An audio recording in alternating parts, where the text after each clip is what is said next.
Me veo con la necesidad de escribir estos relatos de forma anónima en estos foros o espacios que encuentro en la red. ¿La razón? No puedo hablar de ello en ninguna otra parte porque estaría violando las leyes. Tengo el juramento de mantener todas estas cosas en completo secreto con algunos pequeños incisos, pero me están matando por dentro y necesito liberar un poco mi cerebro y mi pecho de estas horribles confesiones e historias que mis propios pacientes me hacen saber. Para mantener un poco de moralidad en mi persona, me permitiré cambiar los nombres y mi lugar de residencia. Y si por alguna razón uno de estos relatos ha sido contado por ti, te pido que entiendas que simplemente estoy desesperada. No puedo dormir por las noches y necesito contarlo aunque sea en anonimato, y a un grupo de personas que muy probablemente no les interese o no crean absolutamente una palabra de lo que estoy por contar. No te preocupes, si no crees o no quieres leer nada de estos relatos, yo con el hecho de escribirlo ya me siento un poco más liberada. Tengo 12 años de experiencia como psiquiatra y me he mantenido cuerda y constante. He mantenido mi consultorio abierto durante todo ese tiempo sin parar. Bueno, debido a la pandemia tuve algunas sesiones por videollamada, pero supongo que eso cuenta como continuar. Sin embargo, uno de mis últimos casos me ha hecho explotar y sobre todo me ha hecho recordar todas esas cosas extrañas y raras que han sucedido en mis consultas. Era ya mi tercera sesión con un joven de 16 años. Sus padres habían acudido a mí debido a sus constantes terrores nocturnos. Dícese horribles pesadillas que le despiertan por la noche e impiden volver a dormir. Las 2 sesiones anteriores habían sido completamente infructíferas. Yo hacía preguntas y él las ignoraba, o contestaba cosas que no tenían relación. Es bien sabido que la edad adolescente es la más difícil de tratar y vaya que él hacía buen uso de esa fama. Sin embargo, me encontraba nuevamente frente a él, repitiendo las preguntas y sugerencias que le había hecho en las sesiones anteriores. Sin embargo, ese día fue algo diferente. Necesitamos abrirnos un poco, le sugerí. No podemos pasar los días aquí sin decir nada, solo mirándonos. Yo nunca pedí venir a este lugar, me contestó. No me miraba a los ojos, eso me llamaba la atención y solo frotaba sus manos compulsivamente. Lo sé, respondí, pero tus padres piensan que es lo mejor para ti. Ellos están preocupados y un padre preocupado hará hasta lo imposible para ayudar a su hijo. Usted cree que puede entenderlo todo, doctora, pero no es así. ¿Por qué no me dejas a mí decidir eso?, le sugerí. Venga, cuéntame y yo te diré si puedo entenderlo o no. ¿Todo lo que yo diga aquí quedará entre nosotros?, me preguntó. Yo asentí con la cabeza, lo hice sinceramente en ese momento. Nunca pensé que en un futuro estaría contando estas cosas. Se reclinó un poco en mi sofá. Comenzó a mirar a todos lados. Después miró a la puerta para ver qué tan lejos se encontraba. Supongo quería averiguar si lo que dijera sería escuchado por la gente que estaba afuera. No sale ningún sonido de aquí, le dije antes de que lo preguntara. Todo lo que cuentes estará aquí solamente. No hay grabaciones, nada. Solo mis oídos. Mis amigos y yo tenemos un canal de YouTube sobre anécdotas o historias donde intentamos crear contenido de terror. Ya sabe. Hizo una pausa. Vamos a lugares abandonados o hacemos rituales que vemos en otros videos o de historias que leemos en foros de internet. Asentí con mi cabeza para que supiera que estaba prestando atención. Era mi deber hacerle sentir cómodo mientras platicaba, pero era más que evidente que no lo estaba. Frotaba sus manos compulsivamente. Uno de mis amigos, Oliver, tuvo una idea. Iríamos a una casa abandonada y haríamos videos desde ahí dentro. A todos nos pareció una idea divertida, ¿sabe? Todos esos videos de casas abandonadas donde aparecen cosas son simplemente algo planeado. Nosotros también teníamos en mente tirar algunas cosas o hacer algunas obras aparecer para después subirlo a YouTube y dejar que la gente que ve el video fuera quien lo notara, para después nosotros parecer sorprendidos. Hizo una pausa. Miraba para todas partes menos a donde estaba yo. ¿Continúa?, le pedí. Entramos 5 personas: Carlos, Oliver, Ramón, Roger y yo, Ernesto. Los primeros minutos fueron normales, solamente recorrimos la casa esperando no toparnos con ningún vivo, ya que en esos lugares es más de ellos de quien debes cuidarte. Nos alegró saber que la casa estaba vacía.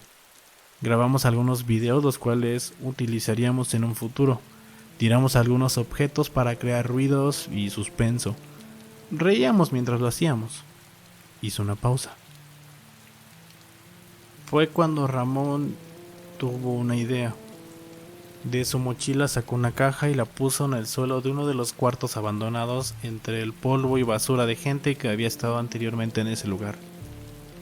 De ahí sacó una tabla Ouija. Todos lo miramos extrañados, pues era la primera vez que hacía eso. ¿Qué les parece si usamos esto?, nos dijo. Y todos nos miramos extrañados por unos segundos, pero de alguna forma u otra aceptamos y de pronto nos encontramos todos sentados en círculo alrededor de la tabla. Ahora no tenía idea de hacia dónde se dirigía la conversación. He visto películas y también esos famosos videos de los que hablaba el chico en internet, pero siempre había sido escéptica a todo eso. Fue más morbo que quería que continuara con su relato. Yo me senté frente a Ramón. Fue entre nosotros dos quienes iniciaríamos con el tablero. Desconozco las reglas al jugar la Ouija, pero Ramón sacó un papel que decía un nombre y lo incendió. Después me pidió que colocara las manos sobre el puntero y me dijo que pasara lo que pasara, no lo moviera, ni mucho menos quitara mis manos. No debía presionar, ya que el movimiento debe ser suave, involuntario. Los chicos grababan eso mientras nosotros lo hacíamos. Mi interés estaba creciendo conforme la historia avanzaba. Normalmente nos impacientamos cuando los pacientes dan vueltas sin sentido en sus historias, pero el relato de este chico se sentía real, se sentía diferente y yo solo quería saber qué me contaría. Comenzamos preguntando lo básico. ¿Hay alguien aquí? Preguntamos un par de veces sin respuesta, inclusive algunos de los chicos hicieron algunas bromas tirando cosas para generar ruido, que a este punto me asustó. Pero de pronto sentí como mis dedos fueron jalados por el puntero hacia una esquina de hasta las palabras en inglés. Yes. Ramón me miró y sonrió malvadamente, quizá porque se alegró que funcionara, o quizá porque pensó que había sido yo quien lo hizo. El punto es que habíamos llegado al primer punto y a partir de ahí todo cambió. Comenzamos a hacer preguntas y la tabla nos contestaba. Preguntas simples como ¿en qué año moriste? Él nos dijo que 1869. ¿Cómo? En Chamula a causa de las piedras negras, nos respondió. ¿Cómo te llamas? Y él nos contestó, Yajbal. Hicimos más preguntas, muchas de las cuales ya olvidé, pero Ramón tenía otra idea. Ya tenía preparado algo que miró en unos videos de internet y esa pregunta la recuerdo perfectamente. ¿Conoces el juego de...? Hice una pausa. Lo miré nuevamente frotar sus manos compulsivamente. Había notado ese tic nervioso de las sesiones anteriores, pero ahora lo hacía tan fuerte que sentía que lastimaría su piel. ¿El juego de qué?, pregunté. No quiero mencionarlo, respondió sin mirarme. Tengo miedo a la palabra, no la he mencionado desde que pasó eso y no lo quiero hacer. Está bien, continuemos, le dije regresando a mi posición en la silla. La tabla nos contestó que sí lo conocía y Ramón preguntó si quería jugarlo. La respuesta fue el mismo yes. Él comenzó a llorar. ¿Puedes contarme en qué consistía el juego? Intenté sacarle algo de información, pero él simplemente continuó llorando. Leímos en internet algo sobre ese juego, prosiguió. Debes preguntarle si quiere jugar y si la tabla está dispuesta a jugar te dirá que sí, cosa que hizo con nosotros. Yo aún pensaba que Ramón estaba moviéndola para crear algo sobrenatural falso. Calmó un poco su llanto mientras contaba y yo no quitaba mi mirada de él para que supiera que le estaba prestando completamente mi atención. ¿Conoce la tabla?, me preguntó. La he visto, no en persona, pero muchas películas. Sí, creo conocerla. Es una tabla de madera normalmente, tiene el abecedario, las letras yes, no y números del 0 al 9. El juego consistía en que, después de preguntarle si quería jugar y la tabla decía que sí, contaría 3 veces del 9 al 0. Nos daría 30 segundos para escondernos y después de eso, algo nos buscaría por toda la casa. La tabla comenzaría a contar del 9 al 0 en 6 ocasiones. O sea, 1 minuto durante ese tiempo ese algo nos buscaría. ¿Y qué pasa si te encuentra? Pregunté intrigada. Eso no venía en internet, contestó con su voz quebrada, conteniendo su llanto. La tabla comenzó a contar y todos corrimos a escondernos. Algunos reían. Yo realmente tenía miedo. ¿Cómo sabrías si te encuentra? Continué mis preguntas. No teníamos idea, respondió. Yo corrí hasta uno de los cuartos más alejados en donde había algunas láminas abandonadas. Me metí tras ellas. No escuchaba el ruido de nadie, así que supuse que nadie se había escondido en el mismo cuarto que yo. No había puertas, pues el lugar estaba completamente destruido. Hizo una pausa y me quitó la mirada de mis ojos. Volví a frotar sus manos. Sus ojos estaban completamente quebrados, rojos de tanto contenerse. Juro que escuché como alguien entró a la habitación donde estaba yo. Estaba oscuro, pero mis ojos ya estaban acostumbrados a la oscuridad, así que hubiera notado el entrar de alguien, pero solamente había pasos. Pasos cerca. Escuchaba su respiración, lenta y calmada, mientras yo hacía el intento por no respirar para no hacer ruido. Pero de pronto todo terminó. El ruido, la respiración, y escuché la voz de los chicos afuera. Supe que había pasado el tiempo. Salí lentamente de mi escondite, aún mirando a todas partes, y no había nada.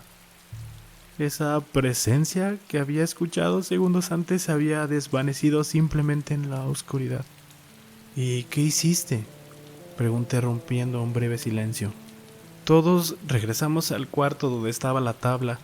Les pregunté si habían visto o oído algo y todos dijeron que no, se rieron. Pero al ver mi rostro me preguntaron si yo había tenido alguna experiencia y les conté lo que me había pasado. En lugar de tomarlo como un hecho y terminar el juego, lo tomaron como un reto y decidieron volver a jugar. Yo les dije que ya no quería, pero todos me insistieron. Yo estaba aterrado, doctora. Realmente estaba aterrado. Nuevamente se rompió en llanto. Podía sentir que su sufrimiento era real, pero hasta el momento no encontraba el trasfondo de todo esto. Yo sabía que había algo más que uno contaba, por lo que quise seguir indagando. Ya no quise sentarme frente a la tabla. Oliver tomó mi lugar. Le preguntaron si quería jugar de nuevo y la tabla respondió que sí. Miré cómo de nuevo se movió hacia el 9 y sucesivamente continuaba contando hacia atrás. No le había comentado, doctora, pero la ouija se movía completamente sola. Yo perdí unos segundos mirando cómo se movía y casi por un segundo pude ver una sombra hincada sobre la tabla moviendo el puntero. Hasta hoy pienso que quizás fue mi imaginación, pero un grito me regresó a la realidad. Salí corriendo de ese lugar hacia el mismo escondite. Esta vez yo no escuché nada, ni pasos, ni respiración, ni nada. Simplemente me esperé hasta escuchar la voz de algunos de mis amigos. Cuando escuché a alguien salí de mi escondite y regresé al cuarto de la tabla. Los rostros de adrenalina seguían ahí, nos juntamos nuevamente. Sin embargo, había algo diferente esta vez. Faltaba Oliver. Nos volteamos a ver entre todos como buscando su rostro entre nosotros, pero no estaba. De pronto, ya no lloraba. Su rostro se había convertido en un sombrío retrato de una persona sin esperanza, mirando a la nada, balbuceando cosas que no podía escuchar. Estaba completamente devastado. Lo buscamos por todos los cuartos. No había rastro de él. Buscamos afuera, en el auto, en todas partes. Llamamos a su teléfono, al cual sonó en uno de los cuartos. Pero fue lo único que encontramos. Debemos preguntarle, dijo Ramón. Yo estaba completamente aterrado. Lo único que quería era salir de ese lugar. Tuvimos algunas discusiones por las obvias alteraciones. Al final Ramón se sentó en la tabla y preguntó: ¿dónde está Oliver? Lo único que contestó fue: lo tengo. Preguntamos si podía soltarlo y simplemente dijo no. Insistimos de 1000 maneras y lo único que contestaba era no. Nunca volvimos a ver a Oliver. Nuevamente pausó su relato para continuar después de un suspiro. Cuando sus padres preguntaron por él, le contamos que tenía planes de irse de la ciudad. Ellos tenían muchos problemas, así que lo creyeron, aunque aún lo siguen buscando. ¿Pero nunca lo encontrarán?, pregunté.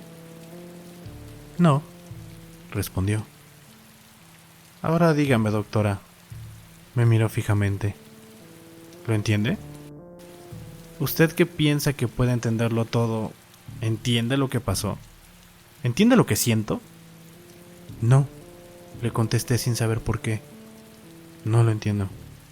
Yo lo sabía. Muchas gracias, doctora, dijo fingiendo una sonrisa. Nadie que haya estado en ese lugar puede hacerlo. Se levantó de la silla y dio por terminada la sesión cuando debía ser yo quien lo hiciera, pero simplemente me quedé sentada mientras él se acercaba a la puerta. Se quedó parado frente a la puerta con la mano a la perilla dándome la espalda. Si algún día alguien viene a preguntar sobre mí, sobre ese suceso, esa es la versión que quiero que les diga que le conté. ¿Por qué dices eso?, pregunté. ¿A qué te refieres? Se quedó frente a la puerta mirando a la nada. Lo que no decía el ritual en internet era lo que pasaría si te encontraba. La segunda vez que jugamos encontró a Oliver, pero no regresamos todos al cuarto como le dije anteriormente. Yo estaba escondido tras esas láminas cuando el tiempo se agotó o se paró, porque lo encontró. Tomó un suspiro fuerte. Seguía dándome la espalda. No recuerdo nada más después de ese momento. Lo único que recuerdo es estar nuevamente en el cuarto donde estaba la tabla con los otros 4. Lo primero que noté fue la sensación viscosa en mis manos y en todo mi cuerpo. Estaba oscuro, pero era fácil de identificar la sangre. Mi ropa estaba completamente empapada. Los demás estaban igual. Después de autoexaminarse, volteamos a vernos con un rostro lleno de terror.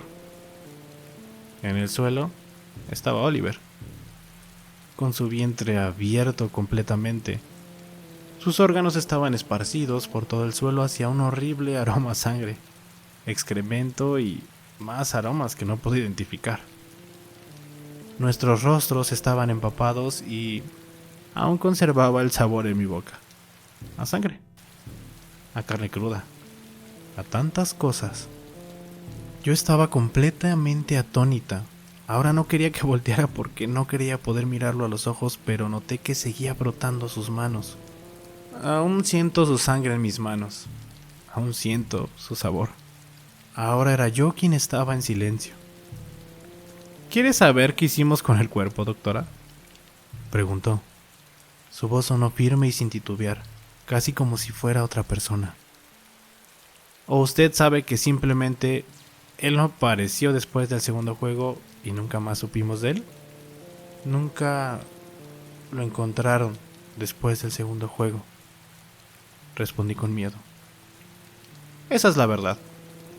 Aunque el video que grabamos y cómo descuartizábamos y comíamos sus órganos diga lo contrario, dijo. Después abrió la puerta y salió. He tenido esta conversación en mi mente por toda la semana, dudando si debo acudir a las autoridades a contar lo que ese joven me contó, de si debo mantenerlo simplemente como una anécdota. Me he puesto a investigar. Es verdad que ese joven está desaparecido, por lo tanto, el relato debe ser en parte real. Si hubo muertes en Chamula en 1869 a causa de piedras de obsidiana, las piedras negras, también sé que el nombre de mi paciente no es Ernesto. Por lo tanto, ahora conozco el nombre del juego. Doctora F.E.B.